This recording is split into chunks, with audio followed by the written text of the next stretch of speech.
Why are the ruinous powers of Warhammer 40K's Chaos faction so appealing to the left wing of modern politics?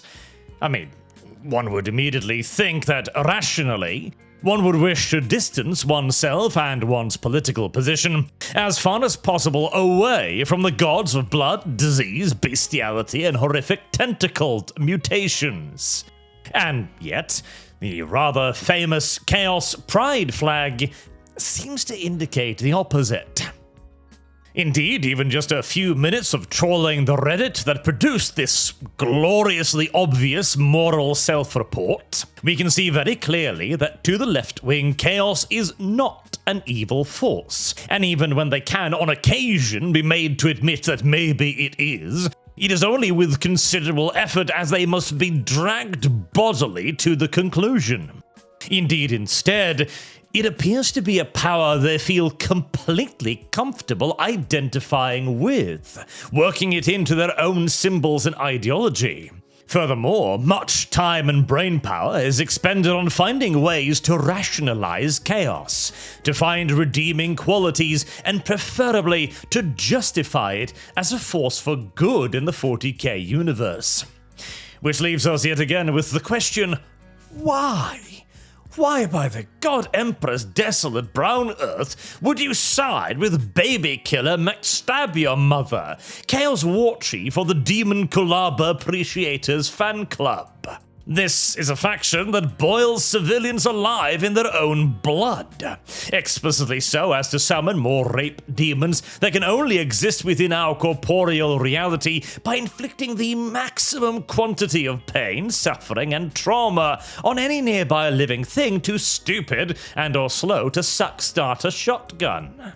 And that's just on a personal level, long before we contemplate the mind-breaking levels of universe-shattering horror that a chaos-controlled galaxy would naturally entail. Skinning factory complexes stretching the horizon, meatworks consuming billions of terrified civilians every day, planet-sized infernal forges consuming human limbs like wood pellets, producing metallical monstrosities that run on burning blood and souls, only to wage endless war between bestial warlords and perverse demon princes, as dark gods laugh in the firmament. The last time we even got close to something like this happening, the near entirety of the Eldar species was consumed in a cataclysmic display of murder and excess so terrible it tore a literal hole in reality. To be quite frank with you, I firmly believe that seeing chaos as an aspirational future is, should, and must be significantly more challenging than finding joy in a molten salt enema. But that most dreaded of words. What if we assumed that all of this would somehow lead to a brighter tomorrow? What if, in fact, we believed that it had to inevitably lead to a better tomorrow? What if we believed that the Imperium was the very thing standing in the way of that better tomorrow, and chaos was the solution? Well, that position is going to need some explaining, and I will, I promise, as it all makes a sort of twisted sense, at least within a very specific framework. First and foremost, you must understand, to even begin explaining this point of view, the progressive theory of history, which is, in brief, the belief that humanity is ever striving towards a perfect state of being, defined as being a state of perfect freedom, rationality, and scientific enlightenment. To put it in the words of Immanuel Kant, one can regard the history of the human species in the large as the completion of a hidden plan of nature to bring about an inwardly and to this end also an externally perfect state constitution, as the only condition in which it can fully develop all of its predispositions in humanity. Or, translated into modern speech, human history is an eternal drive leftwards, towards progress. This is inevitable and natural until we arrive at a state of inward perfection, meaning the best possible political system with the best possible results for humanity at large. This will then lead to the best possible outward system of coexistence between nations and individuals. Once we have reached this state of perfection, humanity will be free and at peace to develop until we achieve absolute enlightenment, where we are perfectly rational and as a result perfectly prosperous. And once we are in this state, utopia will have arrived. Now, the precise version of that utopia and what form it takes has changed somewhat over the years, with Kant, of course, imagining a perfect series of nations that would coexist and harmonize, eventually coalescing into a unified whole. Others disagreed with this idea, as a later entry to the theory, the reverse Santa himself, Karl Marx, near 100 years later, imagined that the only truly fair political system would be one without a state or government or a political system at all, really. Just humans coexisting naturally, due to their elevated understanding of the world, realizing that they were all the same and all in it together, cooperating effortlessly for a shared good they all naturally understand.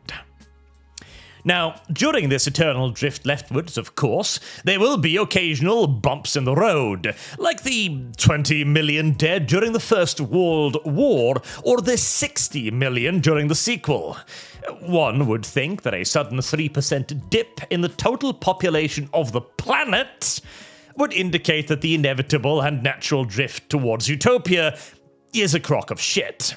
As obviously, any course of action that leads to such horrific consequences, like worshipping chaos, for example, would naturally disprove the theses.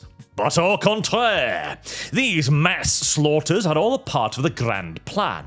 Hegel, through his famous dialectic, argued that wars, disasters, and famines were but inevitable parts and means through which the synthesis of the perfect society could be achieved, where humanity posits that it has an understanding of itself, of governance, ideology, or morality, etc. This understanding is then inevitably proven to have flaws and faults.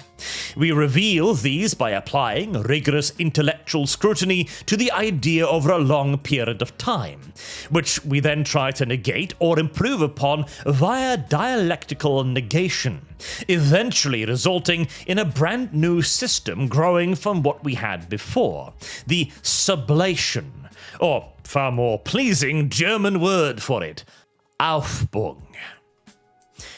And then the process simply begins anew. Or, as Hegel put it, the bud disappears when the blossom breaks through, and we might say that the former is refuted by the latter. In the same way, when the fruit comes, the blossom may be explained to be a false form of the plant's existence, for the fruit appears as its true nature in place of the blossom. These stages are not merely differentiated, they also supplant one another as being incompatible with one another. Or, again, translating into modern, we begin with one form, then transition into another, and another, and another, and another, through competition, argument, war, or discourse, until we can no longer find inconsistencies within our system, and thus reach perfection. Inevitably, yet again. This leaves us then with an initial explanation for why chaos good. If we believe that humanity will naturally, inevitably trend towards utopian perfection, then the stagnation of the Imperium is worse than chaos. far worse. It condemns literally limitless generations of quadrillions of people to eternal suffering, a perennial existence of barely scraping by to survive, and never having the chance to do better, and much less so to reach a state of material and spiritual perfection. Sure, if chaos wins, then quadrillions will die, planets will burn, and babies will be ground up into a fine lubricant paste. But the stagnation will cease. And sure, humanity will be in a vastly inferior position, materially, spiritually, etc., initially. But it will at least be in a position where motion is possible. In the grand scheme of things, failure simply means to try and try and try again, regardless of the scale of the catastrophe. Indeed, the disaster itself is merely a part of the process. Those quadrillions of deads and screaming babies fed into the exhaust pipe of a demon machine were all merely the price we had to pay to continue our pursuit of perfection. This is also why we have seen the abject failure of socialism to achieve utopia whenever and wherever it has ever been tried, from the Soviet Union to China to Venezuela to Cuba, all be excused and brushed under the carpet, and not at all an indicator that the system itself is not functional, despite again the very obvious and repeated patterns. In most cases, socialism goes through a stage of frantic fermentation, followed by a single group outcompeting/murdering the competition, to then form firmly into a monolithic entity with complete control over the state. A feudal monarchy with extra steps and committees, but named as the party, rather than simply just the court. But, I hear you shout, this is obviously insane. The Imperium is not perfect, far from it. It is a horrid and bloody bureaucracy that burns lives at a pace only slightly more languid than that of the great enemy, albeit significantly more humanely and morally at least. But therein lies the kicker. The Imperium sucks, to a lesser or greater degree, sure, but it is an imperfect solution infinitely superior to being eaten alive, or being turned into a chaise lounge by a perverted alien, or getting thrown into a furnace that runs entirely of soul-shredding agony.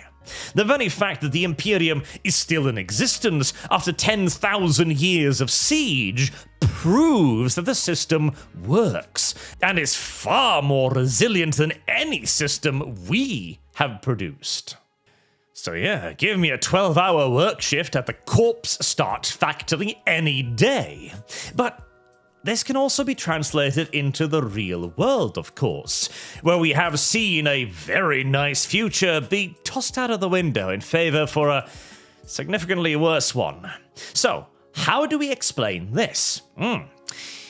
There is quite obviously a part of human nature that seemingly instinctively rejects the idea that anything could ever suck this hard. Or to put it slightly differently, it is human nature to wish for better.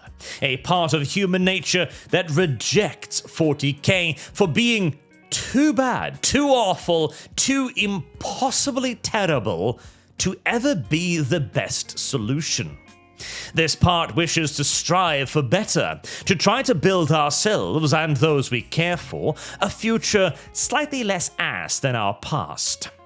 This is, of course, an admirable quality, and much of human achievement can be attributed directly to it. But this is also where the progressive theory of history begins to break down, for in reality, history is far closer to being cyclical than a straight line, and we adapt, develop, and discard ideas based on our current circumstances. As far as history has shown up until now, the perfect solution, utopia, is whatever solution is best then and there. To paraphrase a famous quote by Howard Moskowitz, There is no perfect society. There are only perfect societies. This is self-evidently true, of course, as a society focused entirely on war, like the Imperium, is going to be very different on virtually every level, morals, values, aims, focuses, than one like ours, focused on peace and progress. Now, the reverse theory is that all of these societies are merely just iterations until we reach the highly theoretical state of utopia. But until we actually achieve that, again, highly theoretical state, then utopia is and will remain whatever works then and there. But this is a lesson one usually only learns later on in life, and usually after a whole lot of trying and failing for the perfect solution. Yet, for many, the perfect remains the only option. It is very difficult to clearly put a percentage number to this distinct group of people, but modern history shows us a clear and significant number of people willing and eager to reject reality and repeatedly fail again and again to substitute their own, usually for moral reasons that in essence directly translates to the progressive theory of history. The most standout example of this is, of course, socialism, evolving from its initial roots in syndicalism in France, where syndicates of workers' unions proposed to overthrow the government and capitalist oppressors, and replace them with a wide alliance of federated workers' unions. The idea of the time was that the workers were the ones producing all of the wealth, and the upper class was monopolizing it all like the nobles of old. Obviously, society would thus be better if this wealth was more evenly distributed. And so a syndicalist revolution was obviously inevitable. However, the problem was that the wealth did start spreading out more evenly. The standard of living rose, and would eventually form into modern-day capitalist societies, vastly more wealthy and comfortable than anything that came before it. But this was obviously still not the perfect solution, not for any materialistic reasons by and large, but for spiritualistic reasons. And so capitalism had to be rejected because it could not lead to the reverse Santa's idea of a classless society, leading to the syndicalists splitting into more general socialism, which replaced the workers' unions with the centralized party becoming the de facto state, and national syndicalism, which then moved into national socialism. When Benito Mussolini looked around like so many socialists of his day and thought, what the hell is this inevitable revolution? Why aren't the people rising up? Where are their class consciousness? Utopia, after all, was right there, the future, just around the corner. And Benito decided that instead of waiting around for the revolution, he'd simply started himself, and quite successfully so as well. At least in the short term, as National Socialism ended up making war on the Western democracies, which they viewed as morally bankrupt and straight-up evil, a threat to the revolution, and then also chose to square off against the heretics within its own ranks, its socialists' cousins in the East. And it decided to take on both of these enemies simultaneously, leading to the military defeat of National Socialism and its subsequent place in modern mythology as the literal definition of all evil. Communist socialism would also later on face de facto defeat in the face of capitalism during the Cold War, which would seemingly have obviously stated then that according to the Hegelian dialectic, capitalism was the superior solution, and what we should focus on was simply just an improved version of capitalism. But This is where the subversive doctrine comes into play, as socialism had also created an idea and a doctrine that would prove far more resilient than both fascism and state communism. As whilst Benito Mussolini was marching his black shirts across Italy, another socialist by the name of Antonio Gramsci was writing out his thoughts on socialism and its future from an Italian jail cell. His explanation for why the revolution had not happened was because the general populace was not aware that it was even possible. The populace had grown up universally in Western democracies and capitalist systems. It was all they knew, it was all they could imagine, and the system had treated them adequately well to the point where they were unwilling to risk their apparent comfort for the vague promises of a better tomorrow. But, as we've already talked about, human history is the pursuit of perfection, not the adequate. Thus, this system of apparent plenty had to be undermined and removed and rejected so that a better system could inevitably rise. The replacement of that system is the period of time in which we are currently living, where the fundamentals of our society are all chipped away at with the aim to demonize and deconstruct them for their eventual obsolescence and removal.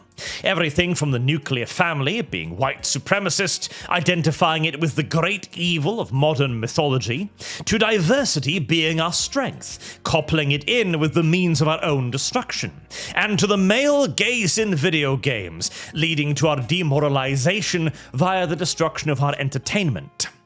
This deconstruction of society and the demoralization of the populace via the annihilation of entertainment has proved a far more successful strategy than the Austrian painter's tanks. But it too has begun to fail and falter when it pushed too far, too fast.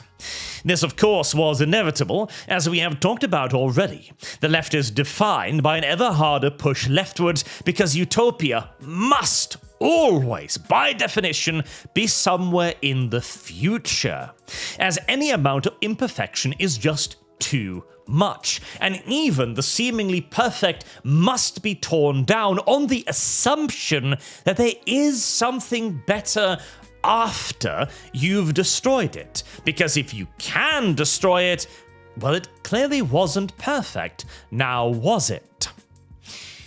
And this is where we get to the allure of chaos yet again. See, look back in time upon the society we had 20 to 30 years ago. It was about as close to liberal paradise as you could possibly imagine. Personal choice was held up as the highest virtue, sacred damn near. Racism was on life support, and the world was more peaceful than it has ever been in the entirety of human history. Not to mention the rapid advancement of technology and entertainment. It was our golden age. Not just for us, not just for our current generation, but for humanity. Think about that for a moment. We have lived through the high point of our species' history, stretching over 200,000 years. And we killed it.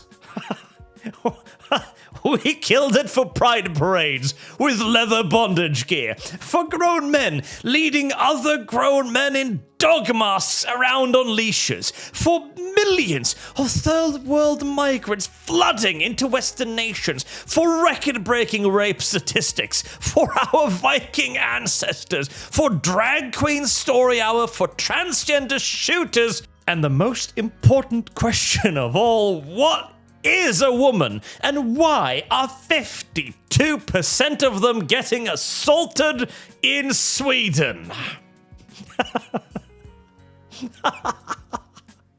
It is a storyline so thoroughly absurd, you could never make a movie out of it, for no one would believe for a second any of this was realistic. which is why I'm making a video explaining the thoughts behind it right now, as I drag us back yet again to Warhammer 40K, now armed with all of the background information you require. Because the question, of course, was, why would anyone wish to sacrifice the Imperium of man in favor of chaos? Well, we were willing to sacrifice the 90s and early 2000s for a black canary with an Adam's apple. all the crazy stuff we dreamt of. Space travel, flying cars, moon bases, endless electrical power from nuclear energy. We genuinely did believe, we knew that tomorrow would be better. And we sacrificed all of it because it wasn't perfect. Do you see now why chaos suddenly seems like a pretty swell deal? If humanity could be persuaded to throw away 98% of paradise, the genuine, unironic peak of 200 years of evolution, why would we think humanity could not be talked into throwing away the hell that is 40K? I mean, seen from this perspective, the only surprising thing is that they haven't already. Well, they have tried, but not on a large enough scale, I suppose. I would also point out that, of course, in the left wing's presentation of things, they never sell themselves as the actual worst thing to have ever, literally, cursed humanity. Despite the complete and utter accuracy of that assertion, I will point out. Just like chaos itself, or demons in general, they always come wearing the faces of angels. Mass immigration is not the replacement of the native populace, both in biological and cultural terms. It's an advantage. The economy needs migrants, both legal and illegal. And halting their entry will weaken the country. What would the NHS do without Indian doctors? What would Canada do with Swahili engineers? And how could you possibly go on living without a kebab? Never mind the fact that these countries are becoming poorer year by year. Their taxes are ever increasing to pay for the benefits and the unending costs of diversity, with the spiraling cost of housing and food, etc. Simple reality is often the enemy of the demon in a white frock, but we will get back to that a little later. The point is that the destruction of society will be presented as if it was a lifeline, and a disturbing number of people that genuinely do wish for a better world will latch onto it for simple ignorance, either because they are walking the road to hell, paved with all the usual good intentions, or because they have simply been primed to walk this path by the Gramscian plot, with countless institutions, from government to educational, having told them for years that utopia is right there, that society is rife with problems, endemic, systemic problems, that must all be torn down from the very bottom to the very top. All of this would be even easier in Warhammer 40K. Whilst in our world, the average activist is going to struggle to point towards the system of oppression that actually exists.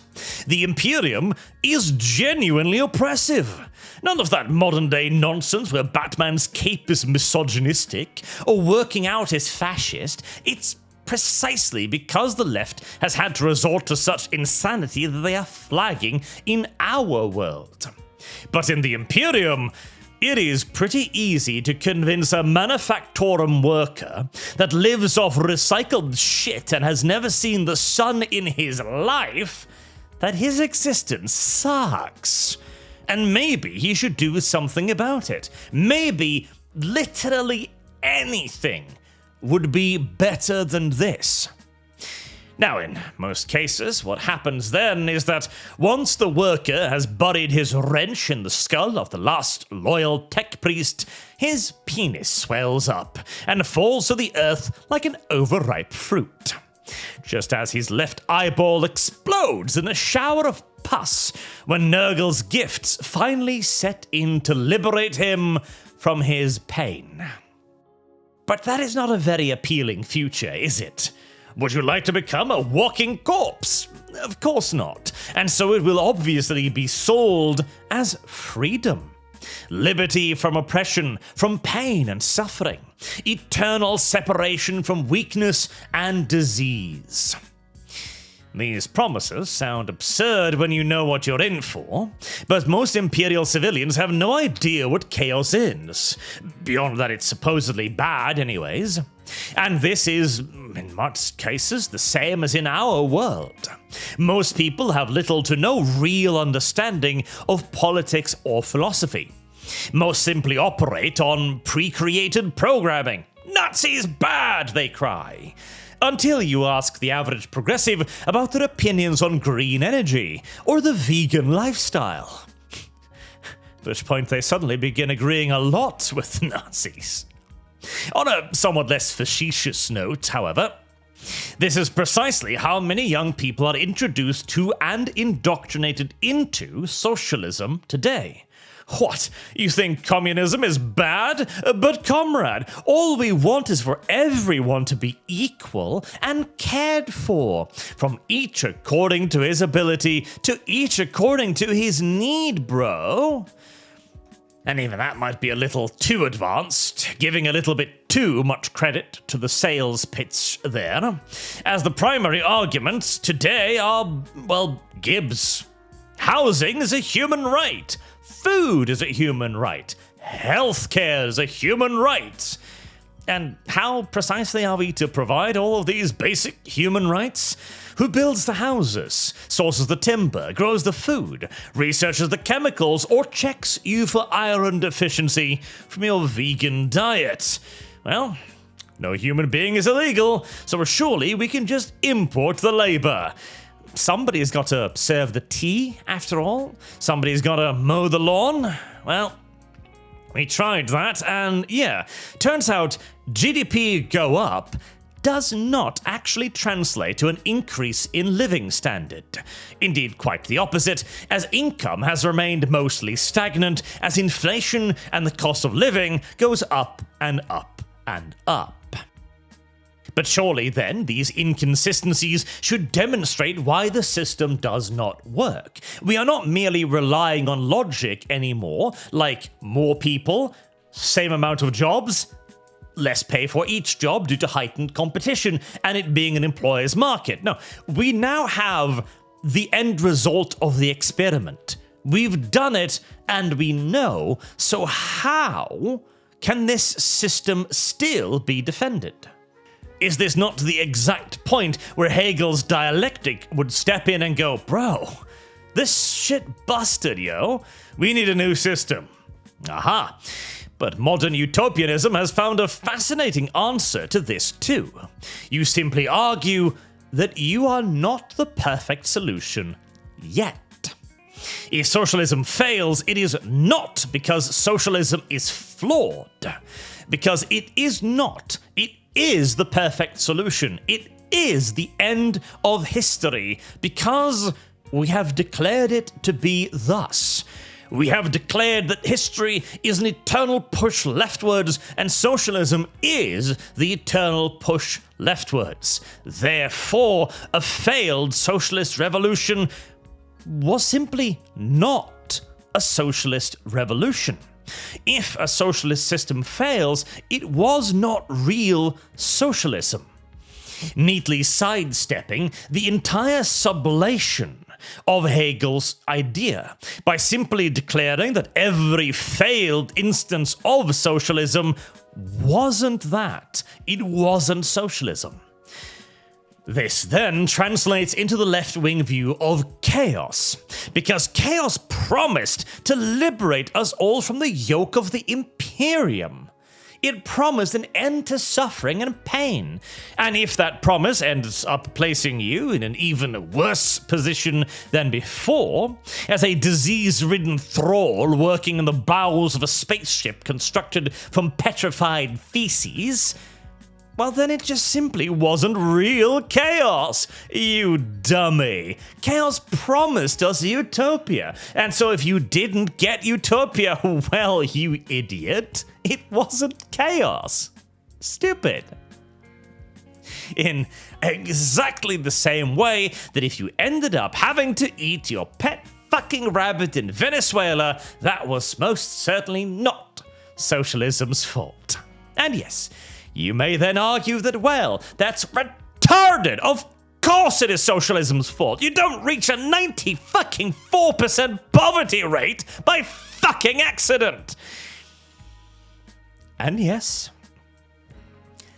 that would indeed appear to be reality. But as we have already established, if reality stands in the opposition of progress, well, then it must not be reality, and can be safely discarded. Which, yet again, sounds absurd, but within the extension of the socialist mindset, in the Enlightenment, rational mindset, it makes perfect sense. Michael Oakeshott puts it very well. The general character and disposition of the rationalists are, I think, not difficult to identify. At bottom, he stands for independence of mind on all occasions, for thought free from obligation to any authority save the authority of reason. His circumstances in modern world have made him contentious. He is the enemy of authority, of prejudice, of the merely traditional, customary, or habitual. His mental attitude is at once skeptical and optimistic. Skeptical because there is no opinion, no habit, no belief, nothing so firmly rooted or so wildly held that he hesitates to question it and to judge it by what he calls his reason. Optimistic because the rationalist never doubts the power of his reason, when properly applied, to determine the worth of a thing, the truth of an opinion, or the propriety of an action.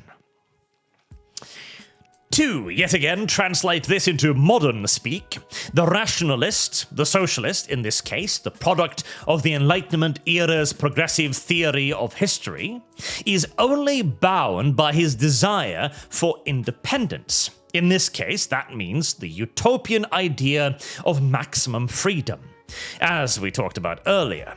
And in the pursuit of that utopia, he is able and eager to cast away any and all opinion, habit, belief, etc. that cannot be rationally explained. And in this case, the only rational conclusion within the framework of the progressive theory of history is that humanity must forever advance towards perfection. We can therefore safely discard anything that does not lead to perfection. And so the promise of perfection, no matter how often disproven or debunked by reality, by facts, by experience, by the results of our experiments and our societies, it doesn't matter. The perfect must always be pursued as an a priori good, because the rationalist never doubts the power of his reason. And that reason is, utopia is there, I have dreamt it, I have seen it, it must exist, and therefore anything that is not it or disproves it cannot be accepted as real. To return all of this again to 40K, this is where we are in, say, the female Space Marine argument. The left wants female Space Marines because the Space Marines are the poster child. All other representation is worthless to them until they get this piece of representation. And by doctrinal design, if they get it, and they have in part already with femstodes, then they will simply demand another thing. Now, we all know female Space Marines are simply not possible within the universe's laws. I and countless others have gone over that time and time again. And even if they were possible, they would inflict such damage to the fabric of the universe as to be an obvious detriment to the universe. So, Why does this debate still flare up every 3 or 4 months or so? Because, as we just talked about, the rationalist never doubts his reason. No amount of evidence or argument will ever shift them from the position they have assumed. And if routed, they will simply return a few months later, and more often than not with the precise same arguments. Like the Sisters of Sin model that are always presented as female Space Marine models, despite the curved ram horn icon on their shoulder pads clearly indicating that no, they are Sisters of Sin, proto-Sisters of Battle, not female Space Marines. This rejection of reality would again also no doubt be applied to Chaos, solving the Imperium's problems as well. Listen, we know what would happen if Chaos wins. It would be a galaxy steeped in eternal conflict and suffering, a reflection of how the gods wage war endlessly in the warp, where every human being would be nothing more than the plaything of sadistic Chaos entities. It would make the Imperium look like a damn 5-star resort. But our reason, our left-wing idea and interpretation would be that it is actually the Imperium that is feeding Chaos. It is Imperium that is stagnant that is the greatest danger. As the Imperium, simply by defending itself, is the Imperium causing suffering and oppression, negative emotions. If the Imperium disappeared with all of its oppression and endless wars for survival, all of the bad things would just go away. And now that the world is all sunshine and roses, the power of positive thinking would manifest nice Chaos gods and Chaos angels. I shit ye not, by the way, this was literally a think piece I found on Reddit. And even if all of that did not happen again, a failure is just another step on the path towards progress. And Chaos fits the left-wing idea far better than the Imperium does. Remember, history is an eternal movement to the left. It is change and advancement and ever greater degeneracy. Chaos, with its pathological need to always grow more extreme, to feed the gods, is the perfect fit. And far more so than the stagnant Imperium, which is built on traditions, on established doctrine of honor and loyalty, and the experience of previous generations.